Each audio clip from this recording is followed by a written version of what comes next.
Katz and Cosby, entertaining and informative on the Red Apple Podcast Network. Joining us now is General Keith Kellogg, of course, former assistant to the President of the United States, also former U.S. presidential envoy, also with AFPI.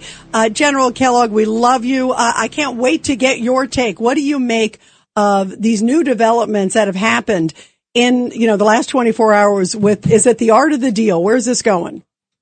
Well, I think everybody said, well, thanks for having me. Good to be with you. Look, I think everybody needs to sit back, and I think the next 48 hours is going to be kind of interesting with our negotiation team going forward. I mean, we have three different 10-point plans. One of them I saw John Roberts on Fox News tear up because nobody knows what that one is. Look, let's go back to the people that are going to be doing the negotiating. You have on our side the vice president, you have Steve Witkoff, Jared Kushner, that are businessmen. Then on the other side, you look at the four primary people over there in the Supreme Leader, Khomeini. Then you got the leader of the parliament, which is Kellogg, who I think what I've heard, and I'm not for sure, is going to be leading the negotiations team. You got the Republican Guards leader, the Revolutionary Guards leader, Vahidi, and you have the Foreign Minister, Arachi. Now, the two I'm really interested in is Kellogg, who's the leader of the parliament, and the Foreign Minister, Arachi, because Arachi basically wrote a book on negotiations, and his it sounds simple, but he wrote it that he'll bargain like it's in the market. His parents were rug merchants. Think of yourself going into a bazaar and trying to barter the buy of a rug. And you've got Kellogg, who's a hardliner.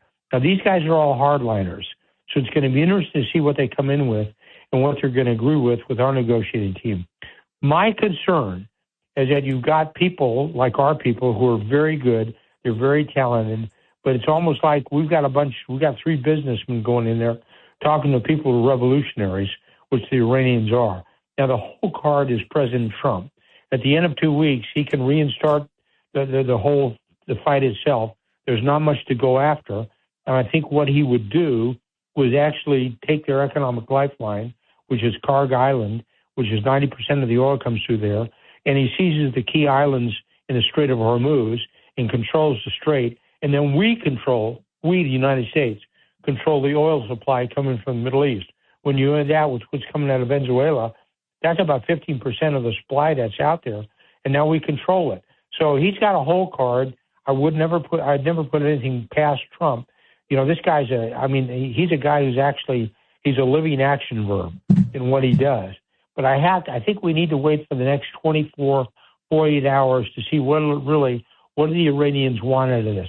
They don't really have any whole cards. Their military is really gone for the most part. And I listened to General Kane this morning give a briefing with the Secretary of War on what we've done in the last 38 days, and we've basically destroyed their military. So they don't have much to fight back with. They've got a lot of bluster. They're going to talk a lot, but they haven't got very much. And at the end of 2 weeks, all the cards belong to President Trump. He can apply them. He takes away their economic lifeline. That's the American way of war.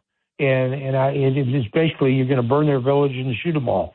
It's that way to go with it. But I would not trust the Iranians to negotiate in a fair manner. And I think the president has got the military means behind him when you look what the American military has done and the ability to apply immense pressure on what's left of them. So what I wouldn't be doing is taking any stock in the Iranian position right now. They're going to come out hard. They're going to demand some things. But everything they demand, they're going to be coming from a loser's table. They haven't got the cards to play, and they haven't got the chips on the table. That's it, Rita. Yeah, let's pray. Let's pray. Rudy Washington. Yeah, General. It's good talking to you again. I said last week that I felt that the president was dealing with a two-headed hydra, where you have people who are looking for an off-ramp, but then you're dealing with a religious zealot, and nobody has full control over the military aspects of Iran, which makes it very difficult. The second part of my thinking on this is that you need sight to take down a ship going through the strait. They don't have that. So that tells me that one of the nation states are doing this. They're using their satellites and they're giving the telemetry to a shooting arm of Iran to threaten the Straits of Hormuz. we need to somehow figure out how to disrupt those signals that are being used to target at those ships. Well, I think what's happening, you can take over the control of the strait. Really, one of the islands that you control would be Lanark. That's really their command and control now. It's really not very large. You can do the Marines to that. I'm sure the agency or somebody like that has ways to do that. And really, they haven't got an ability to respond militarily. There's two parts of the military in Iran. One, you've got the Revolutionary Guard Corps, which is hardcore, and you have the Army, which is a separate organization. And I would keep trying to peel the Army away from everybody and focus in on the Revolutionary Guards.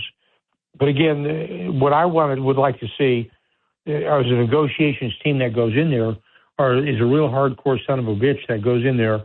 And nothing against Steve or Jared or the vice president, but they're not going to build a Trump Tower in Tehran. That's not going to happen. And they're businessmen, and they think like that. You are now dealing with, for lack of a better term, somebody who's going to sell you a rug in a bazaar. You're used to the bartering and going there with a real hardcore position. I'm not sure we're there. I think there's two separate negotiating teams, meaning ours thinks one way and theirs thinks another. And I'm hoping that our team is going to go in there realizing that they're dealing with zealots. They're dealing with a theocratic government that is hardcore, and I'd sure like to see it gone. But the whole card is we can take their economic lifeline and basically strangle them when you take Cargill and open up the strait. And we have the capacity and the capability to do it now in theater. So the clock's on our side, not on their side. And I think when you get through that, they can see all the ships coming through the strait, but they can't do anything about it. If we get those islands, we'll take away their shortest ship missiles, take away their mines. They don't have any fleet to do it. They've got these speedboats with which they're like drones with weapons on them, and we can handle those as well. They have not proven to have a single military that can prevent us from doing anything, to include, as just recently shown, daylight operations whenever we want to do it. Yeah, great points. And that's a good sign for us, obviously, and for the free world. Judge Weinberg. General, good to talk to you again, sir. This is my problem. You're dealing with a culture, both for a religious culture and a cultural culture, where lying is permissible, it's acceptable, it's part of what they do. So they'll yes you to death and then do whatever they want to do anyway. They'll promise you everything because it's all about regime survival. And as long as that regime, General, as you've said before, stays in place, they'll keep coming back and they'll keep coming back and keep coming back. And that's what we have to understand. And I'm not quite sure that the vice president understands this because he was not a big supporter of this war at the beginning. I think Secretary Rubio understands that.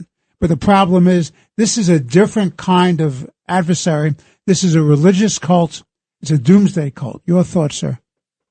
Well, I agree with you 100%. And that's the reason I said on the negotiations team, ours, which has got Jared Kushner and Steve Witkoff, who are fine men, and Jared and Vice President Vance.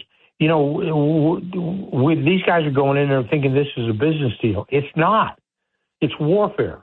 And you need to have a hardcore son of a bitch that goes in there and is basically going to say that to these guys, because the guys you're going to be negotiating with, primarily Taliba, who's runs their parliament, and Arachi, who's their foreign minister, are hardcore theocratic leaders from the Revolutionary Guards. And I think we need to understand that.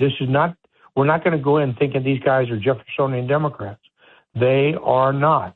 So I've been always a big advocate, is you seize their economic lifeline.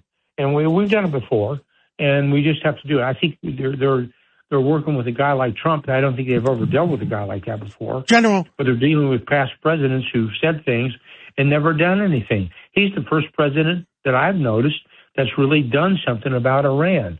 And he's gone in and taken about their nuclear capability. And I'd make sure that we also take charge of, take all the enriched uranium they currently have to make future weapons out there. And we don't let them enrich any more uranium. That's where I would come from. But you're absolutely right that we now have two different negotiating teams, one an American team that doesn't quite understand these guys, and an Iranian team who are zealots They're theocratic zealots that do it. And I just think we need to go in there realizing that they're zealots General, and see what they're going to do. And I think for the next 2 weeks, it's going to be kind of interesting to see what they say. General John Catsimatidis, I just had one more question before we have to move on. And the fact is, does Israel in this particular case has a different agenda than the United States? Because President Trump, I understand, wants peace and to move on. And the Lebanon problem, Israel is continuing to bomb Lebanon. Lebanon is bombing Israel. That particular case, what the hell is going on? Well, I think that there's mixed signals on that. I think for the best part, we let the Israelis handle the Lebanese problem because that's where Hezbollah comes out of. When you think about it, they have not fulfilled the UN mandate there. The UNIFIL, the United Nations force on the ground, has been worthless. The Hezbollah has moved south of the Litani River. And I would just say to the Israelis, you need to finish this problem off, and that's what they're doing. That's their job. Their job is to finish it. I don't know if they're part of the process or not. I've heard yes, they are. I've heard no, they're not. Lebanon is or isn't. That's going to be up to the Pakistanis to resolve. But that's what I keep talking about. I've said this the third time, that you need to go in there with a real hardcore, not somebody like Jared and Steve who are businessmen, and say, well, it's sort of like this is what we want to do. No, we are the man results because we hold all the cards. I agree. General Kellogg, thank you for everything you've done for our country and continue to speak out for our country. And well, we got 15 days to sort it out, and I'm very, very disappointed in some of those NATO countries. But let's talk again real soon. Thank you, General, so much. General. Thank you. We love having you. Thank you. Thank you.